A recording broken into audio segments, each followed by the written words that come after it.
he advocated for free education for girls right at school and then higher education level, encourage them for PhD and education even overseas. CSR funds to be raised from the current 2% to 3%. Additional 1% for education should be earmarked. Recycle, reuse of would be the key words, particularly into the energy sector, where self-reliance is of importance into batteries and other areas.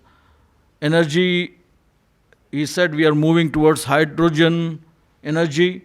This is something I think would again make very rapid change in what we have seen in from normal fossil fuels to EV and now towards hydrogen fuel cells. What is mentioned about SIR, that is students' internship responsibility, it's a good suggestion.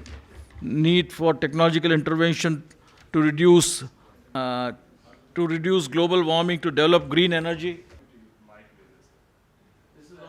Then what another area which he mentioned, which I totally subscribe, that a lot of developments now generally around the world takes place into the universities, and the commercialization of these things would take place at the industry level or at the corporations. But whatever been developed for specific use or mandate is kept with its IPR with the university, which forms, the real intangible capital for that university or the institutional sector. So startups is another area in incubation.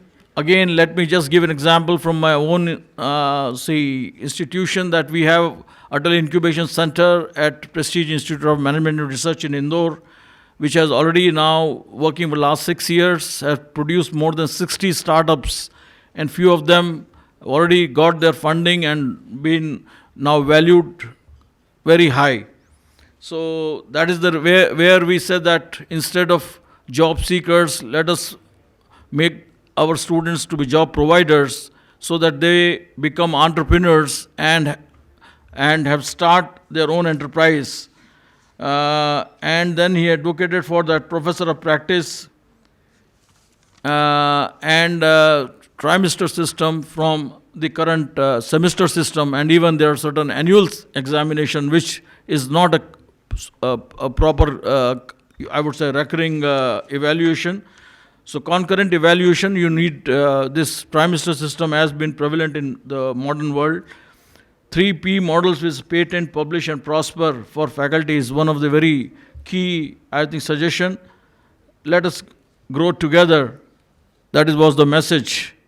So I think we note all these things, and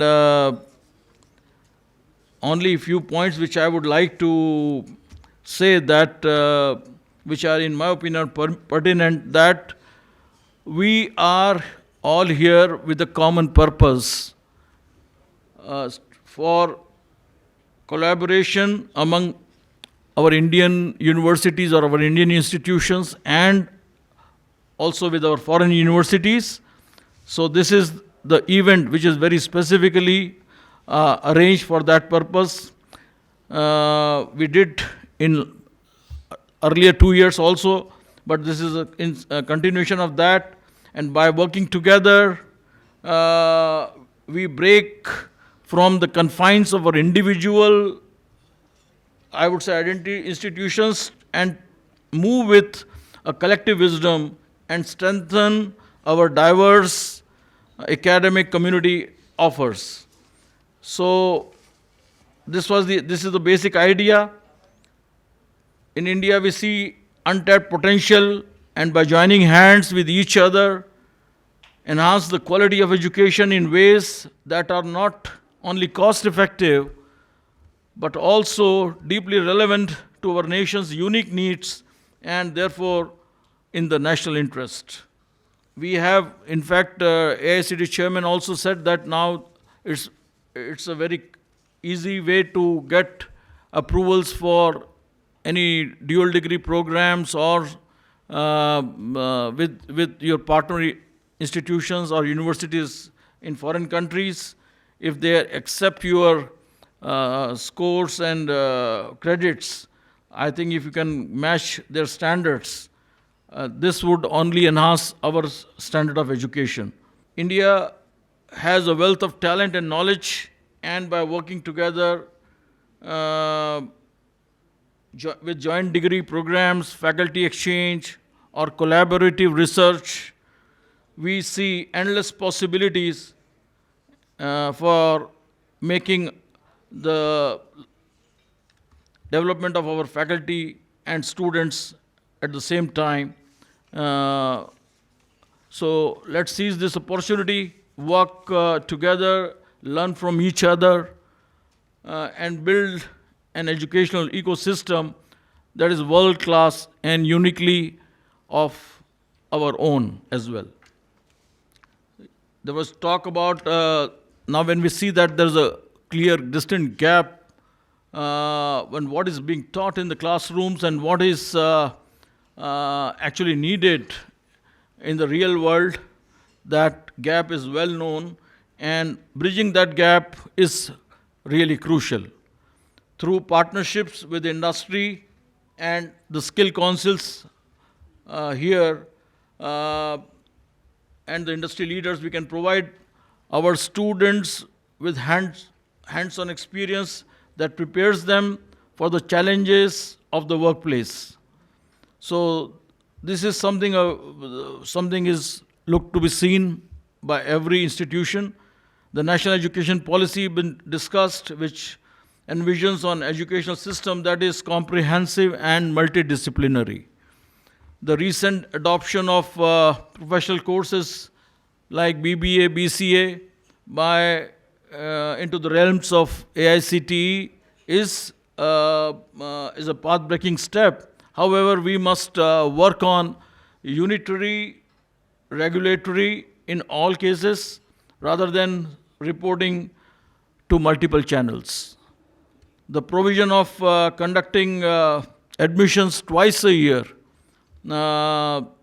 as prevalent in advanced countries, so that the students who had to wait one full year to join the institutions or programs of their choice twice in a year.